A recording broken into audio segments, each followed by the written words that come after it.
So there are two topics I really want to talk about in Oshi No Ko Season 3, Episode 3. So here we clearly see, oh yeah, and those two topics is talking about Ruby. Is she actually evil? Is she actually just a genius? Or is she just another attention-seeking rage baiter? You know, there's social media has made a lot of things become prominent, and one of those things is clickbait, rage bait, playing the victim. See, you could say I'm a victim of the show's sloppy management. You know, it's a lot of rage bait stuff, you know, that just tries to get underneath your skin and get an emotion out of you. And I get it, but at the same time, the reason why I think Ruby also is actually evil is I think she's trying to become or seem evil because she wants to get into the underbelly of the whole fiasco and why her mother was killed. So that's just like, so there's just so much to unpack here as to why I think Ruby is eventually gonna become evil. Because she knows she has to become sketchy. She knows, you know, in order to beat the enemy, you need to fight fire with fire, as they say. So that's why I think Ruby here, she's like at the end, I don't want to give spoiler alerts or nothing like that. I really don't. Go watch the episode and then come watch this video. All right, if you're back, how far? Okay, so this is a minute 30 seconds. Come back, go watch the anime. Come back in a minute 30 seconds of the video. So, and by the end of the video, or this episode 3 of Oshi No Ko Season 3, you know, her brother, her name's Ruby, and her Aqua. Yeah, it's like they have like these really weird names. Aqua and Ruby, Aqua talks to Ruby and she's like, wait, did you actually just set this entire thing up? So I'm thinking, like, right from the start, the whole cosplay situation and the whole whatever the fuck, Destiny Blade, I don't know what it's called, the whole thing was Ruby's idea of like, hey, let's do this. And we know that the original creator is really picky. We can just make shit up. And then even invite this gal right here, Maya. She posted a tweet, which is funny because it's no longer Twitter. It's called X. Or it's always going to be Twitter. Like, I like calling it X. But either way, I don't have a preference. Damn, I got an itch. But you can see here Ruby corrosing or talking to Maya, the one that she's pretty much a pawn. Okay, guys, I'm gonna stop beating around the bush. All right, so she's the pawn, and Ruby just playing her like a fiddle, you know, like a fiddle.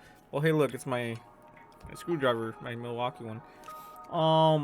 And right here, you know, and she knows it herself, because when Kana-chan was interviewing the creator, they said, oh, they would send gals to try to convince the you know, gal cosplayers who are risky stuff. You know, they would always send a gal just to drop your guard down. They wanted to drop your guard, they wanted you to feel comfortable and be like, so that's why they sent a gal. And that's why Ruby, the one that made Maya, you know, actually go on the show. Just shows how much she knows how to manipulate people, right? And so, and I want to get to my second topic here real quick. We could talk more about Ruby here. But did you guys see how terrible the licensing is in Japan? Like, guys, I'm going to tell you guys right here, right now. You know, something that happened to me not once, but twice, maybe even 3 times. You know, big corporations from Japan. Yeah, the corps. They've tried to take down my channel. Okay, so the first time, you know, I posted a video allegedly of an anime, allegedly, and they said that I posted the full episode of a anime. It was a hentai though, you know, it was a hentai. And while I did have it, no, allegedly, you know, like, you know, the size of my screen right now, it was that size, and it was like transparent to like 20%. And I think the bots or something picked it up allegedly. And so I was like, you know what? Fuck it. Just fuck it. The video's cooked. I'm not even that big on YouTube. I just let it slide. But then there was another time where a big corp company from an anime called Rent a Girlfriend, I don't remember which video, but they were trying to give me a copyright strike on YouTube. You know, this is And of course, I was like, what? Why are you doing this? Why are you copyright striking my video? You know, I was thinking this to myself, because you see how slow this video is. I'm not using a lot of FPS. It's like the clip isn't a full clip. The clip isn't in its normal speed. It's just a panning. It's just a pan. It's just a one screen. Like, you can see here, you know, Ruby is moving really slow. What the fuck? I'm not Ruby. Here we go. So you can see I'm not playing entirety of a clip at all at normal speed. And so I sent a ticket over to YouTube to fight it. And they're like, damn, lawyers could get involved and shit. And I'm thinking like, damn it. Lawyers are expensive. They're like $2,000 just to, you know, get them on your side. Of course, they can get you on a payment plan. So I was like, fuck it. I'm going all in. I'm going to hire lawyers. I'm going to fight this. And thankfully, YouTube was on my side. They're like, yeah, I'm not breaking any copyright laws. This is a free use. You know, on my channel, I use a lot of free use content. Let me see. Okay, so let me see. It's in you guys can see right here down below, right here. There's some green text that tells you exactly what I'm doing. You know, so it says fair use is a legal doctrine in the United States that allows limited use of copyrighted material without permission.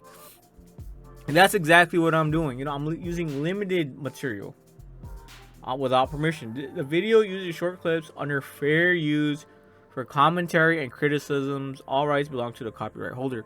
So I sent a huge like wall of text as to why I believe I'm not going against free use and why I am using it in a legal way. I mean, I'm adding my original commentary and criticism. You know, so yeah, so I was like, so I sent this to the YouTube headquarters, and thankfully they're on my side. And I don't know if this is true or not, but if YouTube is on your side, they will legit help you side by side and be like, look, they're in the right, and if we win, we can get yeah, boy, we can get some cash. I think, I don't know, because that's time taken away. That's potential content taken away on YouTube. Oh shit, I stopped the video. Fuck.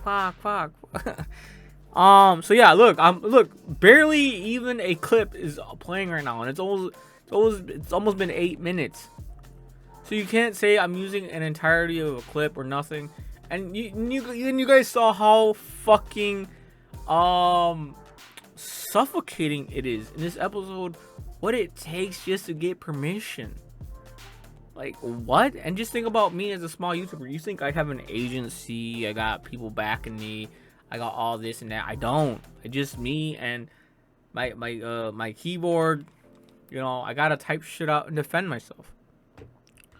And so yeah, that's the second thing I wanted to talk about, is how suffocating Japan can be when it comes to copyright and licensing. So this episode, just, I totally got it. It just I was like, this is so relieving to see. People can see how much we creators go through just for copyright and licensing, and it's just terrible to go through this experience, guys. I'm telling you, it really is. If you need help, you got to do a lot of research and work and studying if you want to use things legally, and which I am. You know, you can see here, I'm not really showing you the whole episode. I'm not really showing much. I'm just commenting. I'm just making comments, adding to the story, adding my own twist, adding my own narrative.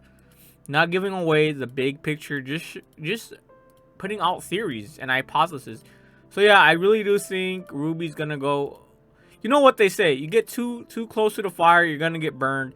And I think, or if you get too close to the sun, you're gonna get air fried. So I think Ruby right here is eventually just gonna get too close to the sun, get to the underbelly of the whole industry, and she's gonna get, like, she's gonna have to either, shit's gonna hit the fan and she's gonna have to do like some killing, or something's gonna happen where people's lives are going to be at risk. So here, the whole apology was cool as fuck. It was like, but this is the moment where I'm like, yeah, man. For all intents and purposes, you know, Aqua can see that her sister is going down a really dark path. And it's really weird. It's really fucking weird. Because I no longer see that cancer patient.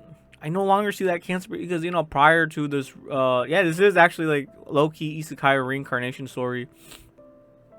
But she used to be Ruby, the person in Ruby's body, this new body, used to be a cancer patient or something like that, or a patient, a very sick person that died prematurely.